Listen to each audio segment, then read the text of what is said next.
آج میں آپ حضرات کو بتاؤں گا کہ اللہ کے نبی صلی اللہ علیہ وسلم کی نظر میں کون شخص عقل مند ہے اور کون شخص بیوقوف ہے۔ دنیا کے اندر ہم ہر کامیاب انسان کو، جس کے پاس پیسہ ہو، جس کے پاس دولت ہو، اس کو ہم عقل مند مان لیتے ہیں،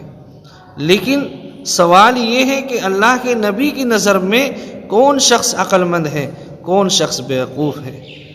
آپ حضرات غور سے سنیں۔ ارشاد فرمایا اللہ کے نبی صلی اللہ علیہ وسلم نے کہ وہ انسان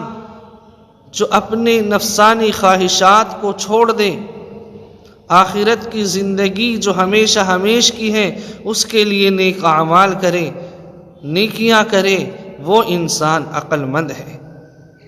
اور جو انسان اپنے نفسانی خواہشات پر چلے،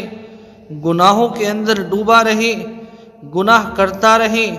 آخرت کی زندگی کی کوئی پرواہ اس کو نہ ہو، اور اپنے دل کے اندر یہ خیال کرے کہ اللہ تعالیٰ میری مغفرت فرمائے گا، اللہ تعالیٰ مجھ کو جنت کے اندر داخل کرے گا، یہ انسان صرف اور صرف بیوقوف ہے، کیونکہ اس نے ذخیرہ آخرت تو اپنے لیے جمع کیا ہی نہیں،